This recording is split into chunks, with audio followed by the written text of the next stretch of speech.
Hello, everyone. Today on the podcast, we have David, also known as Cyber Hooligan on YouTube. So, David, how you doing? Good, good. Thanks for having me. Okay. So, for people that don't know, and I actually just recently came across the channel Cyber Hooligan. It is probably the most impressive modified Tesla, and one can even say just generally in terms of how crazy car builds get. You can't really make it crazier, right? So maybe, David, can you tell us a little bit about the channel and what you do? You know how you say it's a crazy build. Keep in mind that was my first build that I've ever done on my Okay. Okay. driveway. So you started in the driveway. I started on my driveway, yeah. Pissed a lot of neighbors off. Yeah. So I think the if you haven't seen it, maybe you should just pause the podcast and just go on his YouTube, check out what it is. Like it's I think you started with a Model 3 Performance and Yeah, originally it was a 2018 long range, and shortly after I learned that the long range and the performance in 2018 they were released with the same rear motor, as the performance, and all you have to do is basically swap the software, which makes it a legit performance. Brings down the 0 to 60 to 3.2 from 4.4, I believe. yeah, so that's interesting. I drive a 18 Model 3 Performance that I just picked up a year ago, and I love the car. But looking at what you're doing, it's like, okay, how much do I have to pay this guy? Like, so it's really cool. I had a friend, or I still have the friend. He had a just a rear drive base 18. He got it right when they came out, and I think that motor also had you could upgrade it as well, right? So there was some A aftermarket rear-wheel company. drive motor. Yeah, there was Um, some company that provided some software to unlock more power from that module. I've heard of something like that. I'd be surprised if there's something like that for the rear-wheel drive. Those motors are not that capable. Even though, it's still a fun car to drive, the rear-wheel drive. Um, but I'm yet to experience something of performance, how should I say, like a performance enhancing chip or, software upgrade or something like that. I'm not aware of it. Yeah, I might have to go back and Google see what that was. So you upgraded the power to the levels of a performance. Do you also have drift mode and all Yeah, yeah, it's legit. When you go into the when you go on the screen and you push software, it says dual motor with the red line. It's a legit performance. Oh, It has okay. everything what a performance is. So you have the slider for wheel drive, rear wheel drive, the power split. Yeah, yeah, Okay. yeah. Oh, okay. It even reflects that on my Tesla app as well. Oh, very cool. Oh, so yeah, that's interesting, right? Um, so let's talk to me a little bit about how you started. Have you always been a car guy? What's your first automotive Yeah, memory? yeah. Well, okay, going all the way back, when I was a kid, I always was into cars. I always would take um drawings of cars, and I would draw them, but I would change something about it just to make it look, what I thought was better. I was into Corvettes a lot back in the day. Um, and my first build, it was a go-kart from Electric Motors, drills, right? I think I was like um, 11 years old. I built it in Citrus Heights, California. I built it out of 2x4s because I didn't have anything else to build it with. And you can imagine a wooden car is not going to hold up, but I was ambitious, right? So I built it. I got it to run. And the first day that I got it to run, a police officer seen it like 10 minutes later and he took it from me. I Oh, was devastated. what a bummer. Yeah. Yeah, I was I At least was you I was didn't get a devastated. ticket, right? Okay. So we started with a wooden electric vehicle. Yep. Yeah, and then you dabbled a little bit in with Corvettes. Did you have any? Did you modify them? No, no, I just like the looks of them, and then as I grew older, Corvettes weren't really. my thing. They look nice. They look nice. Like the new C8, it looks like an exotic car. It's American exotic. Um, but I always was a car guy. People. A lot of times I take heat for EV's not. You're not a car guy. Well, the first time I drove a Tesla, I was blown away. I was like, I can't believe I didn't know about this earlier. I was always into like JDM, Japanese cars. Sure, sure. I had four different Toyota GT86s. It started with the Scion FRS, and GT86 was basically the same variant, and BRZ. And I loved those cars. They were go-karts, but they were painfully slow. Yeah, that Boxster doesn't have a lot of torque. Oh, it was, and it had that dip like around Yep. the 4,000 RPM. That was, I don't know why they did that.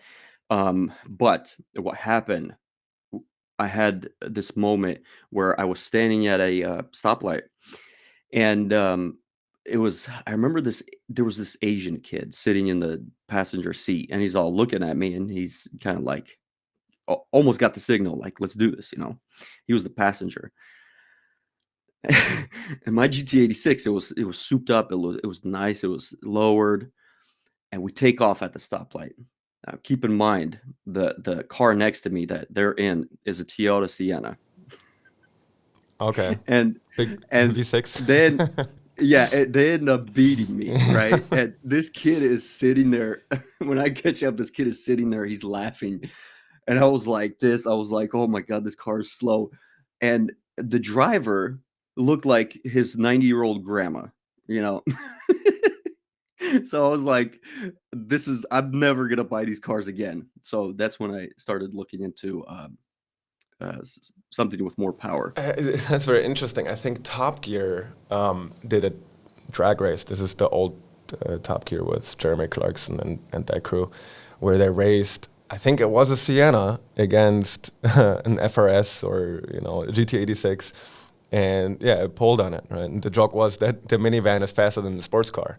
So, but I personally, I love the GT86. I like, sports cars. I got a couple Miatas and for track and street and engine swapped them. And so, yeah, FRS is a beautiful car, just lacking a little bit in the torque department for sure. Yeah, So, it's for the handling. Take it up in the mountains. Oh my god, that thing is fun. That thing is, I mean, just the weight of it. They weigh 2,700 pounds, and you just cannot combat weight like Tesla. They tend to be a little heavier, but on the power side, they're ridiculous. mhm. So you say canyons. Do you have nice driving roads close by?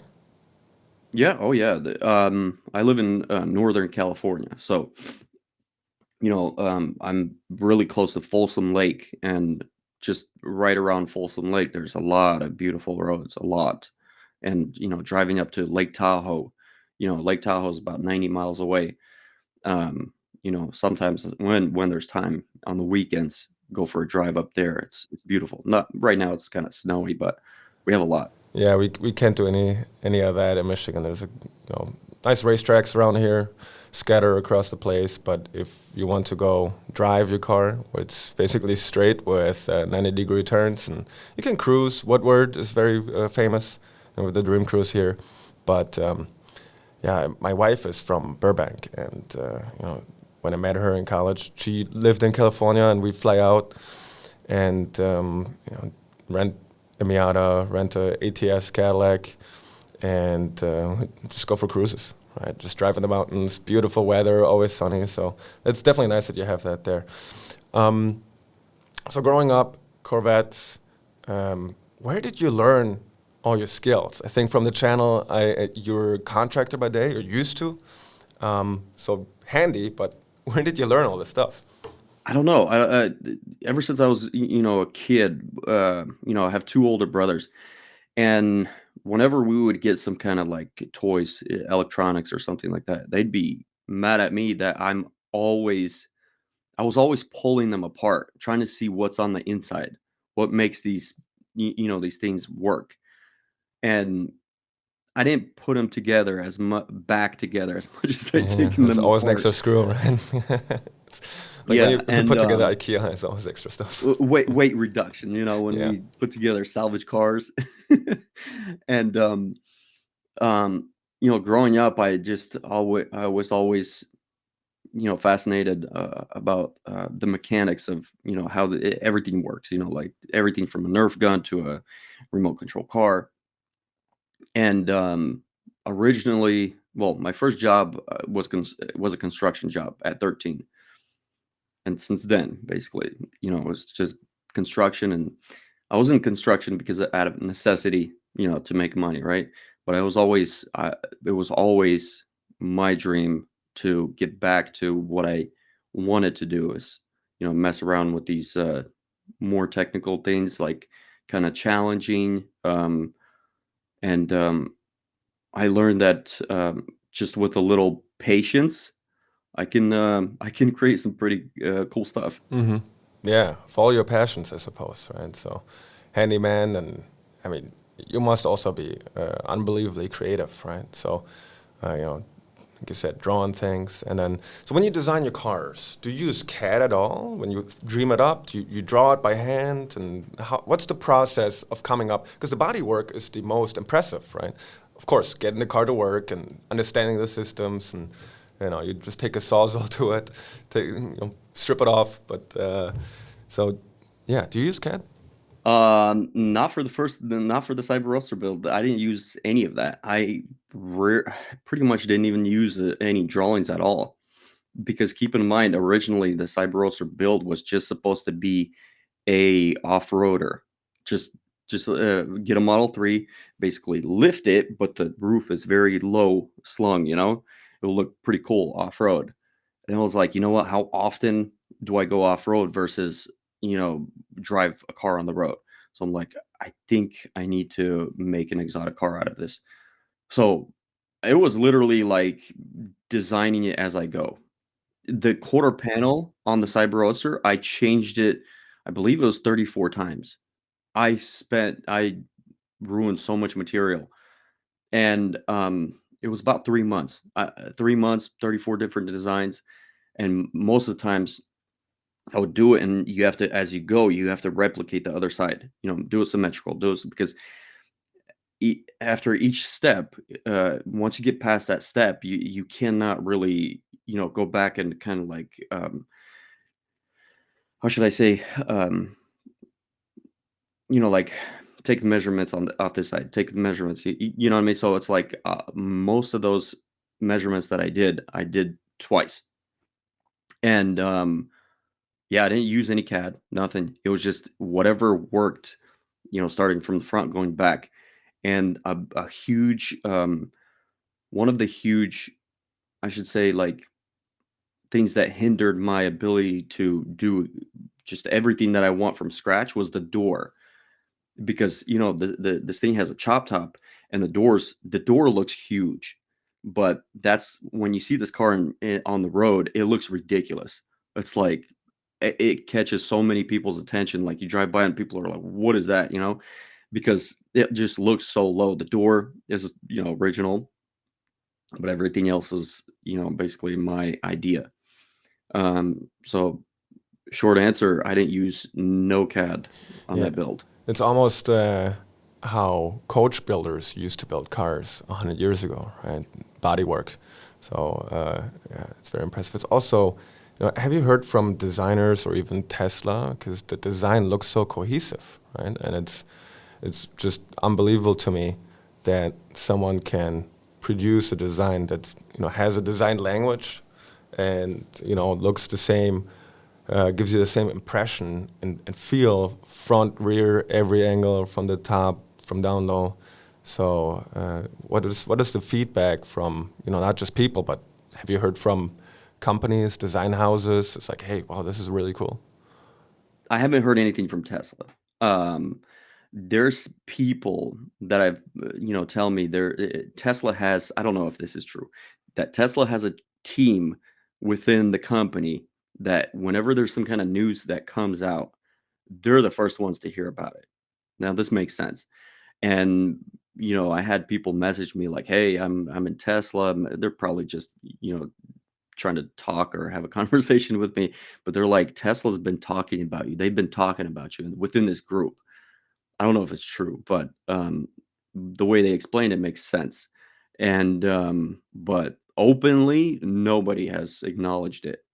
I think with this next build that I'm doing, I think they don't have a choice but to acknowledge it. Yeah, can we talk about that? So, The uh, Cyberplaid. the cyber plan, right? So, what's that? What's that going to be? What is it going to look like? So today I'm actually going to drive it out for the first time since I chopped it up. So it's a 2020 Model S Plaid, and the idea was um, kind of started. I should have done this with the Cyber Roadster, had the legit Cybertruck front end, but at the time when I started it, there was Cybertrucks weren't even out. So what I did was I have to eclipse this Cyber Roadster build, take a Model S Plaid that's ridiculously fast, and I need to get a Cybertruck front end. That's this where this idea started. So, as you may know, if you've been watching, right now the Cybertruck front end is on the Plaid. The front end is even more stubbier and shorter than the Cybertruck. I wanted to get it as close to the wheels as possible without it making it look goofy. So it's on the car now, and same thing like the Cyber Roadster. It's a chop top, but the the frame that holds the windshield, the original Model S windshield, I'm using the Model S windshield. Yes, it's a little more rounded, but I'll make it work. I've been at that part for a while because the Cybertruck is more straight. It's a very subtle curve, and the Model S windshield is a little more curved. Hmm. At the More edges, conventional, yeah. it goes down like this much from the hood. But I got an idea for that. And So go ahead, please. so the windshield frame, right? Picture it's on the Model S like this, and you got the hood like this kind of. So I cut off the windshield frame and I brought it up to the hood so it aligns like this. Um, that's what it sits like right now. I built the skeleton to that, around that, to basically hold this windshield frame, and it's going to be reattached to the skeleton, and then it's a two-seater, and it's going to have the Falcon wing doors. From a Model X? That's a huge one right there. People keep asking me, not Oh. so it's not going to be specifically from a Model X, because if I was to take Model X doors and try to reconfigure things, there'd be so many things that I had to modify that it's it would be quicker and easier just to build it from scratch. So that's what I'm doing.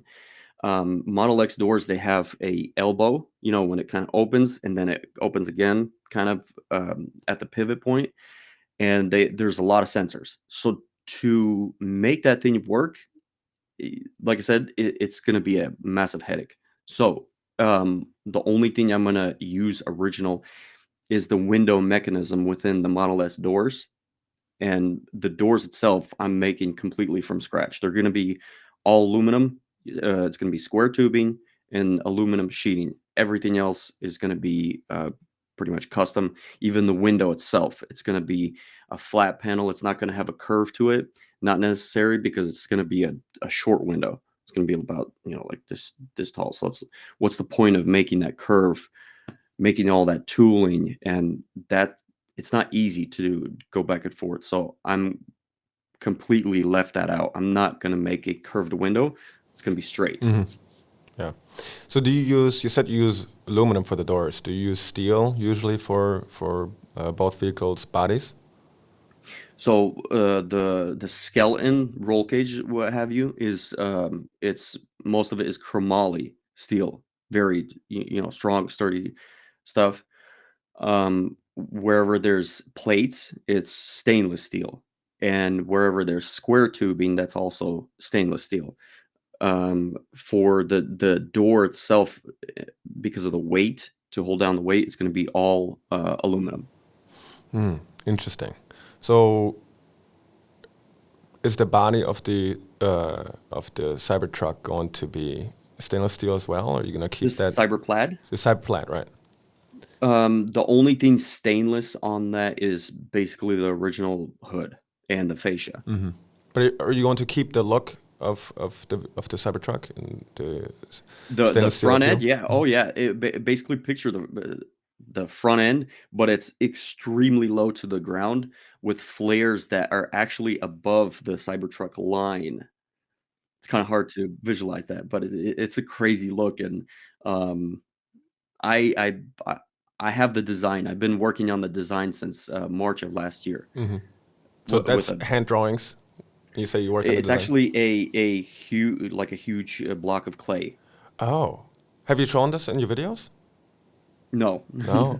no, Oh, very I'm not. interesting. Clay. I'm the only person that's seen it is my wife and my son. I haven't showed it to Do anybody. they have to sign NDAs? Keep it secret. Okay. I don't want to show it to anybody. I'll show it when it's done and kind of show just to Yeah, coincide. yeah, yeah. I love it. Yeah, very cool. So, yeah, 1,000 horsepower. It's gonna be quite a unique vehicle, right? Definition of unique, one of one. Yeah, very cool. So, where do you think, most people won't do things like you. Actually, nobody will. But where do you think the EV aftermarket is going to go in the future, right? Obviously, modifying electric motors is a little bit more difficult. You could, and maybe in the future, people will wind their own motors and put them in, and upgrade batteries and that kind of stuff. But where do you think Where do EVs I will think go? Yeah. EVs are going? I think it's just getting started, to be honest, because if you look at the younger generation, most of the kids, they're fascinated with EVs. Tesla, I don't know, maybe it's something that Elon Musk is doing, but the younger generation, they love it. And I think it's at its infancy stage, so it's only gonna go up from here. Like, for example, we had a huge peak during, that our time a couple of years ago in 22 where EVs were selling at ridiculous prices, right? And it was every car. Money was being thrown around like very loosely. And people think that, oh, that was our peak and we're going back down. No, it's just it came down to money. But the EV revolution is literally just getting started, 100%. Yeah, it's very interesting how people are going to express themselves and modify And like, that stuff.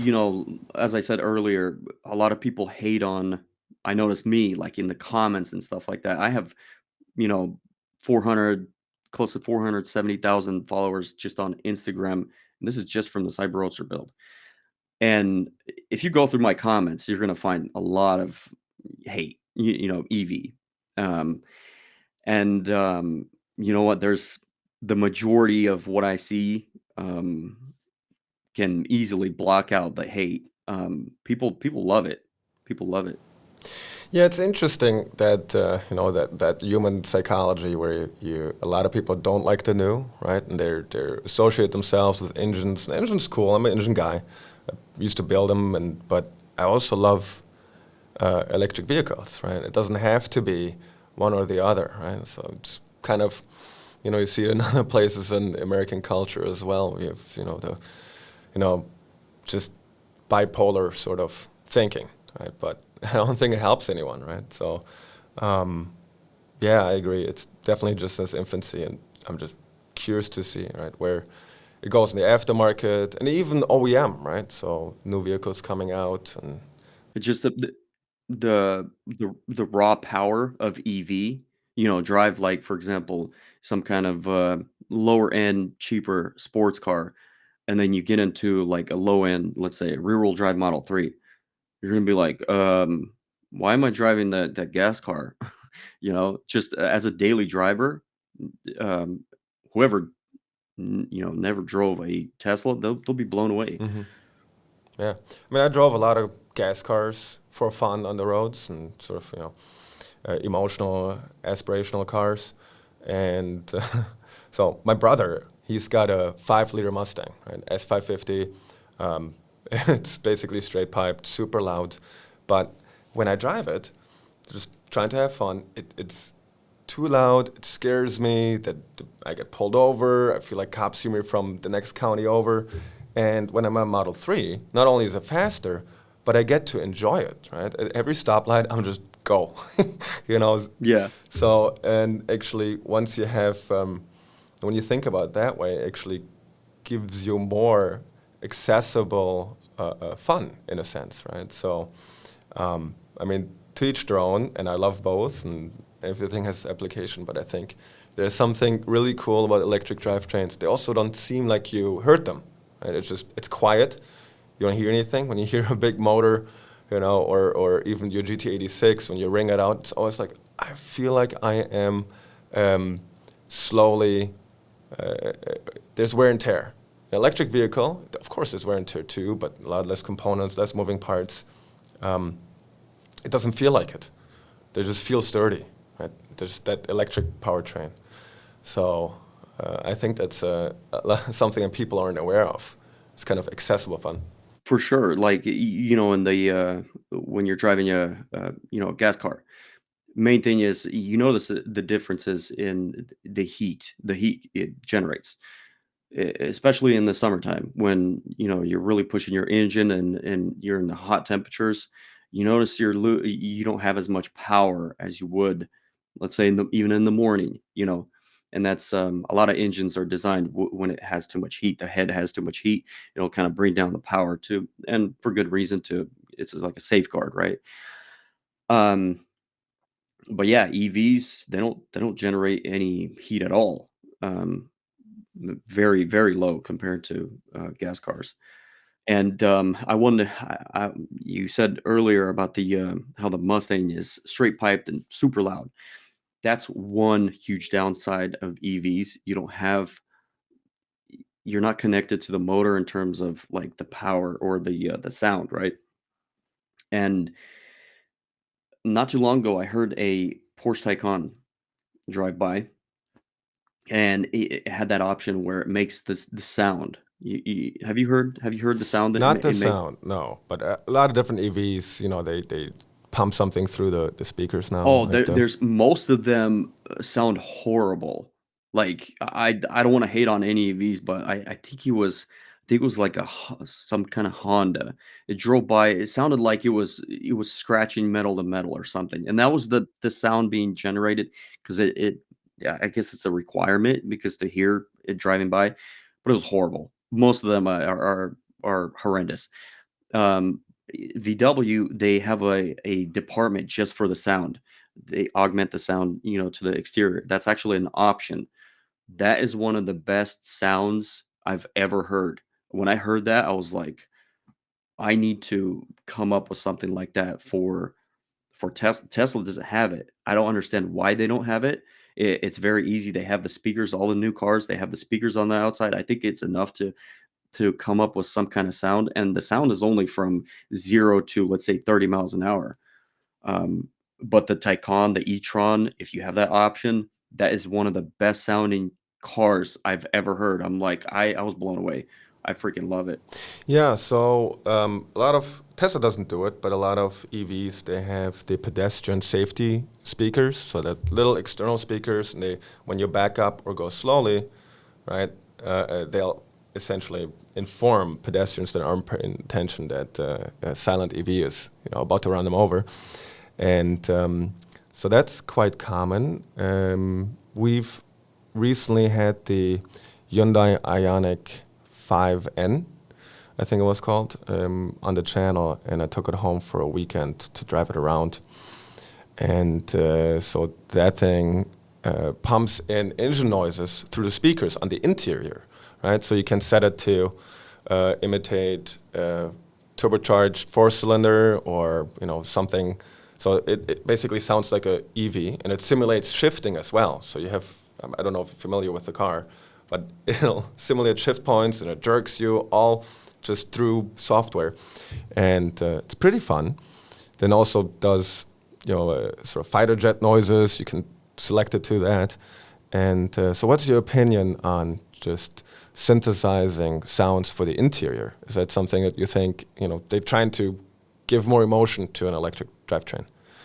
I'm still not a fan of EV trying to give off engine noises. That's just me. I think that's kind of corny. You know what I mean?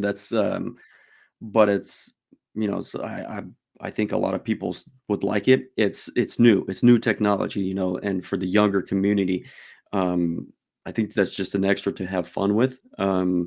So if you have that option, that's pretty cool. Were you familiar with the sound of the Model 3's motors when it's real quiet? You kind of hear the electric drivetrain, kind of like it's Oh yeah, spaceshipy sound. It's kind of a cool sound. It's quiet. I love it. I have a couple videos where I found the epicenter of that sound. It's right over the rear hump in the trunk, and it's actually fed through these pipes right behind the seats. So So this is I stock. amplified it. Oh, This you is stock. because I was going to Yeah. say it's a cool sound and it's natural. It's the real sound. Yes. And if you That I like.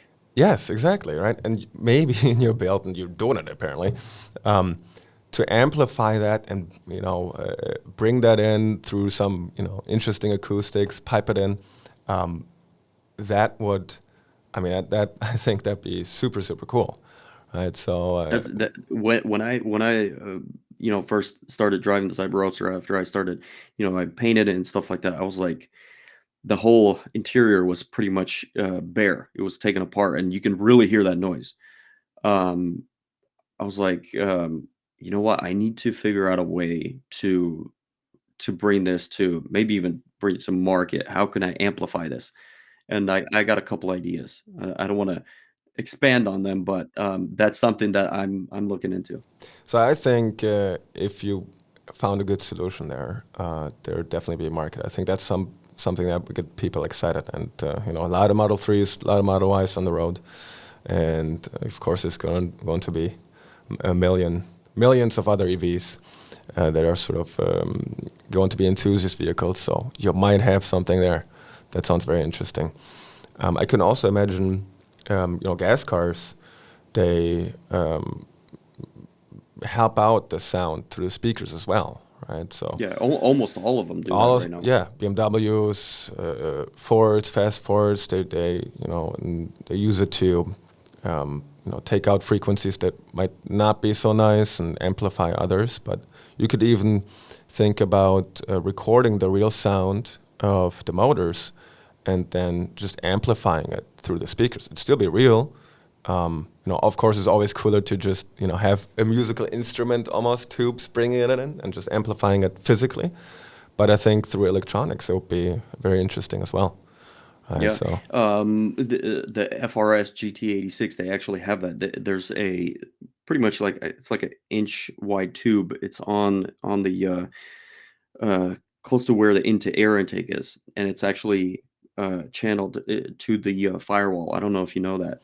yeah, So so they try to do it naturally. yeah, the Miata NC had that as well. It's just a tube that goes from the intake to essentially the firewall, and has a little membrane on the firewall, and it just resonates it and pumps in the sound of the intake. And intake for gas cars, I think, is almost a more pleasing sound than exhaust, right? So sort of a induction type of sound is very cool. So yeah, that could be done. So when you do it on the intake, you take actual pressure variations from intake, and that will excite a membrane that then vibrates closer to the interior. I wonder, with the frequencies of an electric motor, the kind of higher pitched, it might be a little bit more difficult, but I'm just thinking about how one would do it right now. So yeah, it's going to be interesting to see how you do it. I'm sure it'll be successful. It's simple. Like I said, I don't want to expand on it. It's simple, but it's the sounds that the Tesla motor gives off is actually pretty loud. It's just a lot of it is muffled by sound deadening. But when you take a lot of that off, you'd be surprised how loud they are, even on the interior. And um, yeah, to get that into the cab, it's very actually pleasing. People would like that. You'd be stepping on it more, even more so. But that's the one thing that I mean, Tesla's still new, but they're huge already. They need to, in my opinion, expand on something like that for the younger community. I noticed a lot of people will still talk crap about, augmented sound, but don't do engine noises, in my opinion. Yeah, it's a EV. It has to it has to be EV. And what e-tron and Porsche's doing, it's the same company. I think that's brilliant. And like I said, there's literally a department to make the sound. They've been studying that sound for a long time, and they I think they nailed it. Like if you hear a e-tron driving by with that, with that option, you'd be shocked. So actually, the new charger from Stellantis, or Dodge Charger, I think they call it the Fred Sonic. It's an option too, where they have, I think, 1,000 or 2,000 watt speakers mounted in the rear bumper to emulate engine noises as well, right? And I think that's going to be the biggest version of that, right? It should be pretty loud.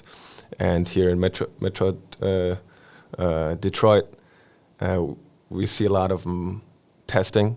And so I've heard it a couple times with my windows up, so I'm not really sure what it sounds like, but it's going to be interesting. Of course, Dodge has to, live up to the previous Hemi V8s. It's going to be a tough one for them to do that in electric. So actually, I think most of the noise you hear from EVs is actually drivetrain, right? It's probably from the transmission. The transmission gear is meshing. And so in race cars, you have straight cut gears, right? So when you hear sequential transmission, that high wind, I think this gets quite complicated. By switching to more aggressive gears in the EV one-speed transmission, you might be able to create more noise at the source as well. So maybe that's something that could be explored as well. Straight cut dog ears sort of type of deal. In my opinion, I heard the Charger. I heard, it's an EV, and they're trying to replicate engine noise. This is just my opinion. I'm not a fan of it. I don't like that. And again, my opinion, I don't think that's a good route to go for an EV. EV is something completely different, and like with the e-tron, they should be focused on doing a completely different sound, like something not cheesy like a spaceship, but they should be working on something like that, and that will catch even more attention, 100%, in my opinion. Um, but yeah, I would say stay away from the engine noises on EV. That's kind of ridiculous. I'm not hating on it, but just my opinion. Yeah, I'm not hitting either. I guess as long as you can turn it off, it's fine, right? You have the speakers. It's just software. You can turn it off. It doesn't add any more parts. The customer is not really paying a whole lot of extra on MSRP for just a little bit of software. So you got the speakers. Yeah, but make sure you can turn it off. Then everybody can. If you want it, you use it. You're happy Yeah, it's with a it. cool option. The younger people, they can kind of mess with it, but since you have those speakers, it's like a software switch. You can just switch it up, so it's a good start. Yeah. So going back to your builds, I see a lot of hammering in the videos. So it's very artesian in the way that you make it. How much time do you have in those builds? Do you keep track of it? Is it People ask me, and I'm like, oh God, don't ask me. To be honest, I haven't tracked how much time the Cyber Roadster took me. I could just say that it took me like 25 months. Um, and I have about 1 or 2 more days on the interior. I put it off for a specific reason. Um, it should be done before the end of this weekend. And so let's say 26 months, right?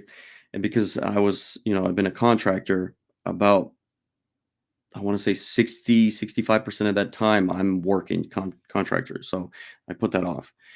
So you can imagine how long that took me to build. When I'm at the shop and I'm trying to figure something out, um, I'll be in there for sometimes up to like 16, 17 hours. And you can imagine what that does to you. Next day you feel dead, but just a ton of coffee, go back to work. And if I was doing the straight build, it would have been in less than half the time. Keep in mind the quarter panel alone. I did it. It took me like 3 months to just to narrow down the quarter panel. What if I knew what that quarter panel looked like? So with that being said, like this new build, the CyberPlad build, people will see the exterior this spring. It's gonna be fast because I know where to start and where I'm going. So when you started your first build, did you have a YouTube following at the time, or was it did No, the channel started with the build? yeah, basically. So I was doing it for fun, and I was it was supposed to be an off-road car, right?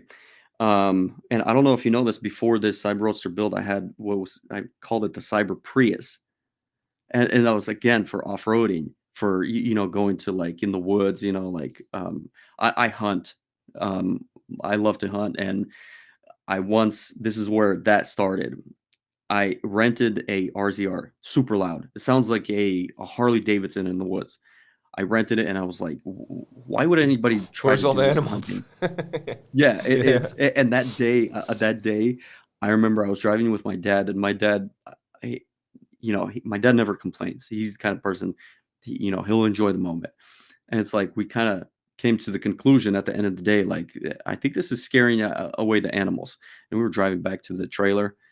We seen one deer running across the road, and that deer looked like it was on fire. It was running like crazy, right? So that's where this idea started. Prius. I did the Prius, cut off 2 feet of it, cut out the back seat, basically put the battery to the back, and then came the Cyber Roadster idea. Um, so why I got so much following in the beginning. Picture you have a Tesla, you're on your driveway, and you just start cutting it with a Sawzall. And I put that on video. I got 170,000 followers in 1 week when I started doing that on my driveway. And so that's where things start to evolve. I'm like, you know what? I need to take this a little more serious in terms of social media. And I'm like 2.5 years into this social media thing, and I'll be completely honest, I'm still new to it. I'm learning every day as I go. Um, it's it's not easy, but I'm getting it. Yeah, you're definitely building a brand in that sense. Um, so when you started cutting a car apart in your driveway, what did your wife say? Well, I talked about it, with her. It's kind of like, it's my hobby. And with contractor, I was general contractor building decks, and it's decent money, when you take it serious. And I'm like, you know what? Maybe it was a midlife crisis or something. I wanted to do something like that. I wanted to, I'm like, I have a little bit of change on the side, and she's like, well, go for it. My wife's been pretty supportive of it. And obviously now it's really taken off, right? So Yeah, and it takes a lot of time. You can imagine, like, when I'm at the shop every day, I'm there 10 to 13 hours every day. You have to be in order to, get it to where it is now. Like, for example, the Cyberplaid build. I started putting the hood on the Model S Plaid, and the hood opens up like this, now forward. Right now, basically the skeleton is done. So from the hood to the skeleton to the cantilevered suspension, that took me a month. Next step is kind of like closing it off, getting ready for the exterior paneling. so you're changing the actual suspension pickup points, right? How do you ensure that the kinematics and the suspension functions properly? So, what I did on the it's the rear of the Plaid. I want to utilize the original air suspension. I love the system because you can work off of it from the screen. You're coming to some bump in the road where you there's a button on the screen, you push it and the car picks up and then it goes back down. It remembers that. So it's like you have to use the original suspension. And the only thing is they, have all the connections, electronic, there's two connections in each strut, kind of to regulate the pressure and everything. So on the Model S, the struts in the back are connected to the upper side of the knuckle. So they're super high, super tall. They pretty much end at the roof line. And that was the first thing I was like, I can't have those strut towers that big. Because you can't make a low slung, car with those strut towers. There's no way around it. So right now they're basically butted up against each other like this, and they're going like this, and then there's a cantilever arm. It's in videos. I'm actually finished the video. I'm gonna post it up how I did it. So you have a little more moving parts than original. Originally, it was just the strut pushing you up and down. Now you have this moving arm that rotates. So you have to have 1-to-1, right? It kind of goes like this. But because you have a little more moving parts, the ratio has to be more like 1.1 to 1. And to where the way I did it right now, it's actually a little bit softer than original. And I can move it. I can move that ratio just a little bit. So I'm kind of dialing it in. I'm actually going to drive it for the first time today. I drove it out yesterday. It started raining. I was like, this is not a good idea. Everything's open, exposed. But I don't think it's going to rain today. So today's going to be the first day that I test that cantilever system. And the way I built it, I don't see why it wouldn't work. You know what I mean? With the ratios and everything like that. Um, pretty much comes down to the math, the ratios. Yeah, yeah, that's incredible. Switching to a sort of inboard cantilever race car suspension, right? Just for to keep your vision intact. I think model the Plaid has ride height sensors in the back. Do you retain them as well? Yes, Yeah, yes, yeah. and yeah, It's so picture the ride height sensors, and right now I used Intuitive's, the little links that you can lower the car. You can just move it out, and those are the sensors. So yeah, those sensors are there. I lowered the car before I started cutting it up. So I lowered it to where I want it, to have the clearance of a minimum of 4 inches on medium ride height setting. That's what it's going to be. Medium is going to be my standard ride height, and then you can lower it even more. Then I started cutting the car up, and all those sensors, all the original components are all still connected. And when I turn it on, and it'll pump up the struts until those ride height sensors are where they want it to be. And when I first plugged in the cantilevered suspension, the air went in, and I remeasured everything. It's identical to what it was before I cut it. yeah, that's crazy. So, is it difficult to get these cars road legal? Going DMV? Um, so so I before I started doing this, I registered the car. So the car's registered right now under original Model S, right? But even if it wasn't, I think it would be I'd have to jump through some hoops I could imagine to register it. But when I'm done, it's just a slightly modified car. Just slightly modified, right? Very, can very little. can barely tell the difference. Yeah, But the yeah, main thing is you keep the clearance, right? In California, we have 4 inches. You can't have anything lower than 4 inches. It's the lighting. You have to have reflectors on the rear, reflectors on the front, on the side. Um, you just get all those things dialed in, make sure you have them, and nobody's gonna mess with you. You know what I mean?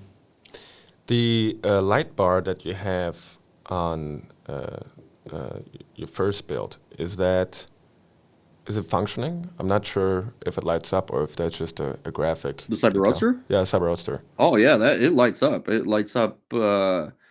It's even brighter than the Cybertruck headlight. Is it just a light bar that you can buy for off-road vehicles, LED light bar? No, How did you no, do this? it was completely from scratch. So I rebuilt that thing, I think three or four times. And the first one I made, when you look at the light bar, there was individual LEDs that lit up, and I was like, I can't have that. That doesn't look good. It has to be a solid line. Um, the last bar that I came up with was it even blew me away. I was like, yes, this is it. Um, Basically, it started off as a 2x1 8-inch thick aluminum square tube, and I cut that, and the lens is a 3/4 inch Lexan plexiglass. It was just a big sheet. So I started with a template of MDF plywood, and then once I dialed in those pieces, then I cut out the plexiglass. Um, and go back to the aluminum frame. That's what held the MDF. I first made the aluminum frame, and then I started putting in the MDF. But yeah, it's completely custom. And what's in the back is cob LEDs. I don't remember exactly how many LEDs there is. There's something like 2,000 something tiny LEDs. It's super bright, and you can adjust the brightness from the inside of the car. When you're driving at night with the brightness all the way up, it looks like a off-road light bar. It's extremely bright, and to see that in person, it's a solid line. It looks pretty good. How do you power it? Do you have a separate battery for it, or do you? No, it's just connected to the. It's actually connected to the front fog lights. The front fog lights, and so you can actually, if you go to turn off the fog lights from the screen, you just hit it, and you can turn it off that way.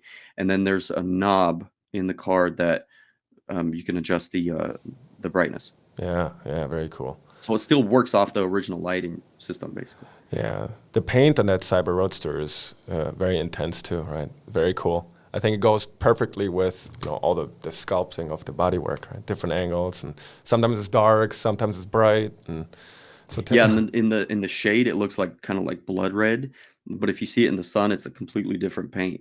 And that's another thing why it catches a lot of people's attention.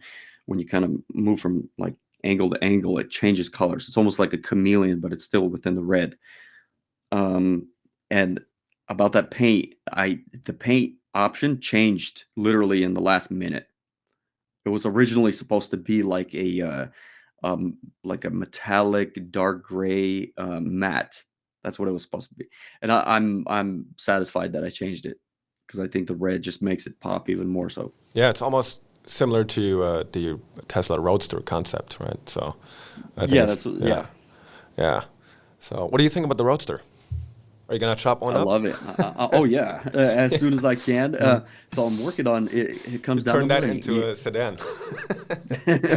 Into a minivan. Yeah, So it comes down to money, right? It's like, if I have the money to do it and get it and chop it up, I'm gonna do it. And for where I'm headed, I'm gonna do it. I have to do it. I'm Cyber Hooligan. Come on. right. Yeah, yeah.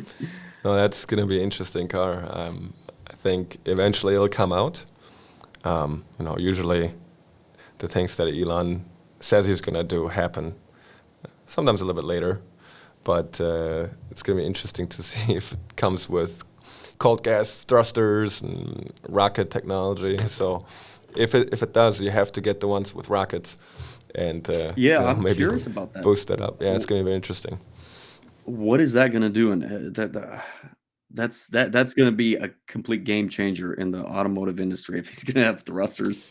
I don't know if it would catch up, but it's definitely interesting. I haven't thought about the system yet, but if it has air suspension, you would have an air compressor already, like your Plaid does, Maybe you can beef that component up and then have an additional air tank that you can pressurize and that just feeds to nozzles throughout the vehicle. I mean, I guess where it could benefit general cars is in braking, right? For emergency braking, you can only brake so hard with tires, right? You have your friction coefficient, and that's it. And so for an emergency brake, maybe, OEMs spend a lot of money to keep people safe. So I think for the braking, I don't know. I mean, with the technology nowadays, let's say you're flying on the Autobahn 150 miles an hour, and if you have the thrusters going forward and you stop instantly, I don't know. That's an interesting one. It's almost like comical in a way if you think about it.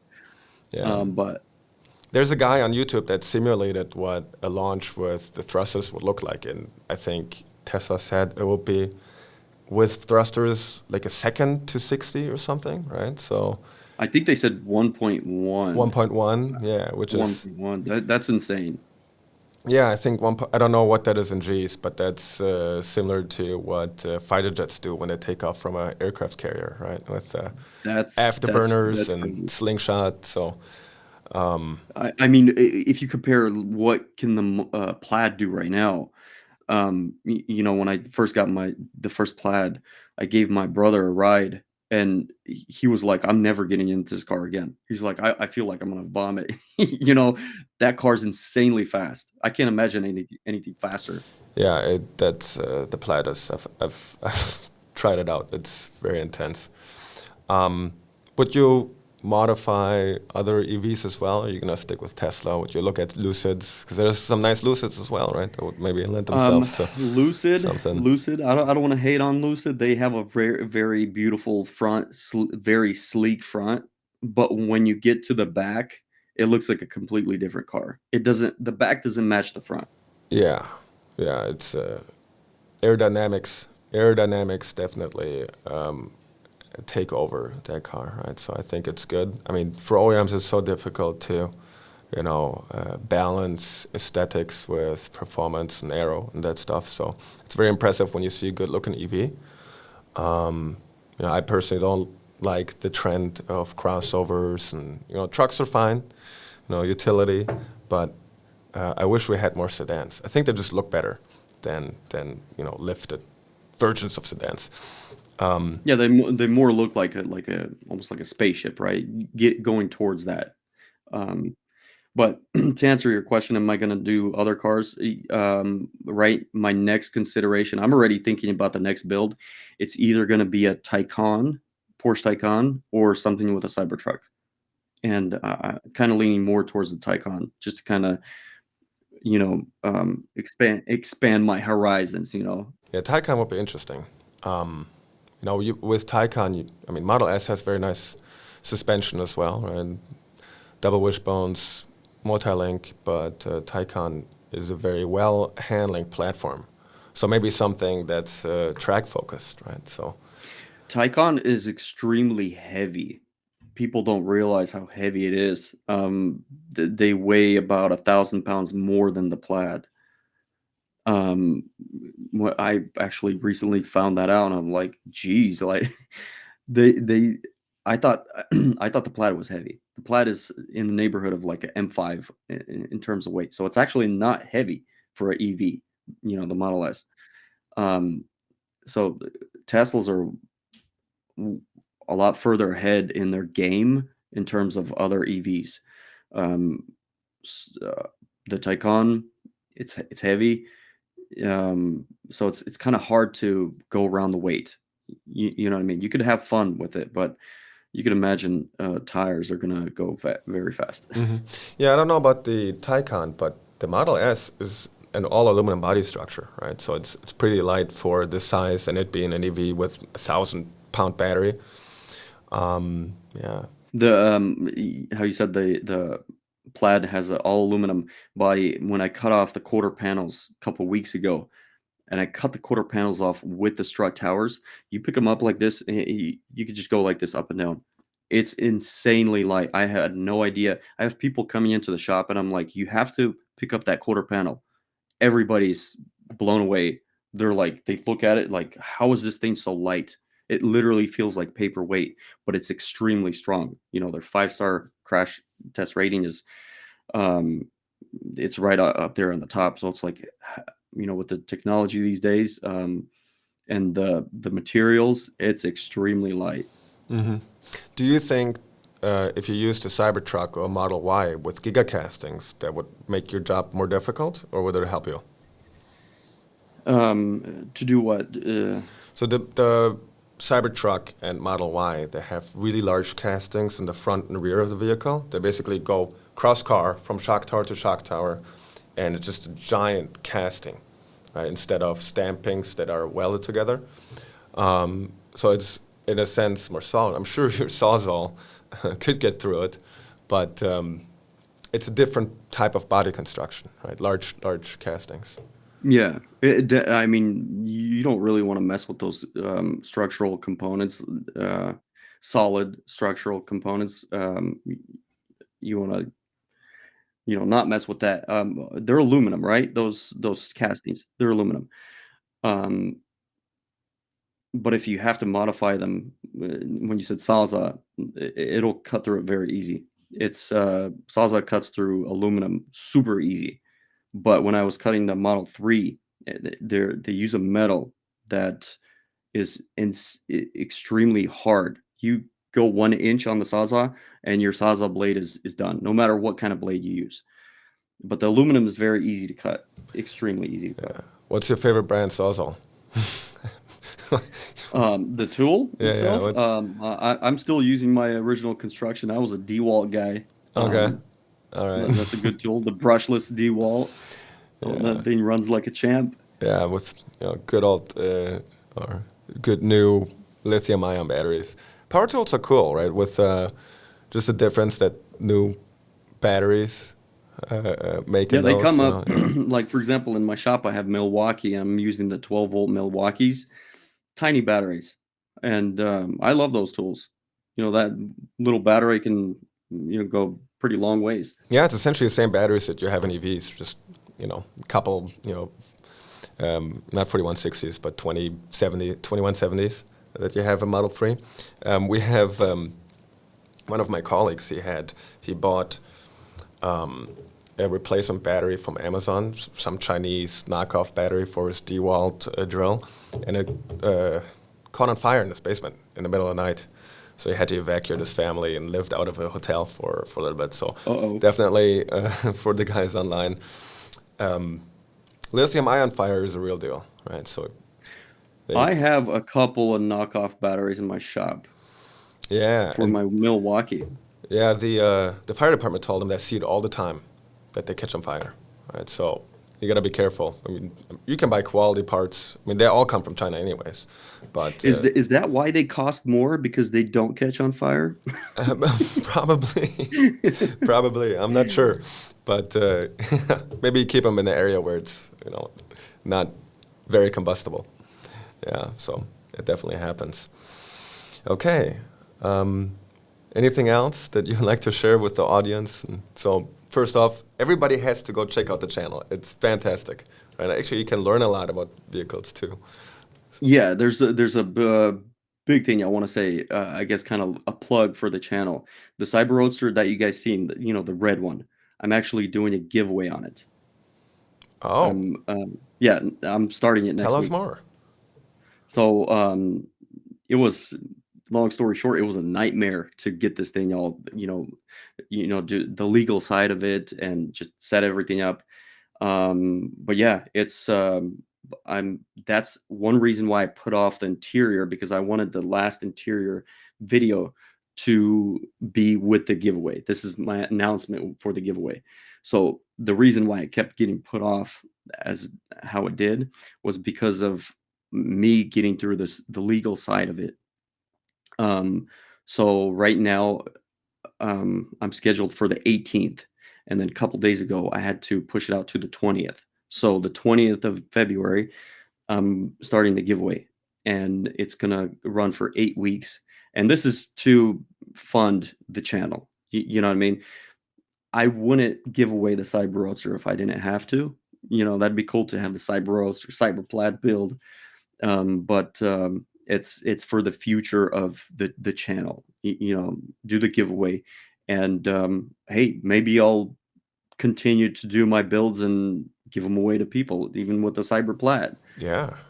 So So it's is it go ahead. going to be a raffle style giveaway where you can buy tickets for, $20 or whatever, and So it's basically I'm doing the legal way, right, in the U.S., and it's going to be U.S. and Canada, 50 states and Canada only.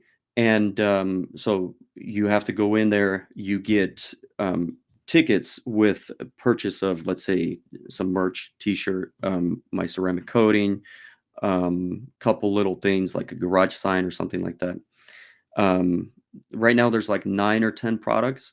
We're wrapping up the website this weekend, and it's going to be cyber-hooligan.com. The domain is not attached to the website yet. I don't want to do it until we're all the way ready. But it's going to, right now, we're launching on the 20th of basically next week. very cool. So we have to buy And some it's going to merch. be, so it's going to be, I'm not the one that's going to be choosing the winner. That's another legal side of it. Conflict of interest, right? It has to be a third party that chooses the winner, but it could be anybody, and everybody has a chance to enter for free as well. That's another thing that I have to, So who's the have the party option. choosing the winner? I mean, I think Sandy could do a video drawing some names out of a hat, right? So it's gonna be I'm doing it through a law firm, a sweepstakes law firm, and they actually get a third party. So yeah, it could be anybody. All you got to do is get in, enter to win, and just buy more stuff to get more entries. Yeah, no, this is But that's the main thing is, like I said, it's to fund the Cyber Hooligan thing, and it should help because these builds have not been cheap. I've just been siphoning money like crazy. yeah, no, there's definitely a lot of money goes into it. It's, you budget one thing, then it's all of a sudden it's 3x, right? So that's definitely Oh yeah, how cars go, right? and yeah, yeah. So this this giveaway, the Cyber Roadster has FSD. You know that, right? Interior, I haven't shown the interior yet. I will with this basically beginning of the giveaway. That's where you guys are going to see it. So next week, basically. And then I'm gonna be like, guys, who wants it? And it's going to be literally anybody, any one of you can get the car. You know what I mean? And um, I got the title, give it to you, and it's yours. All right, very good. I think we'll end with that, right? So if you guys want a Cyber Roadster, basically, coolest thing you can drive around, then, buy some merch from Cyber Hooligan, and, hopefully you get lucky. Somebody will. Yep. So, well, thank Yeah. you very much for your time. It was a great conversation. I'm a big fan. And, yeah, thank you. Thank you. All right, take care.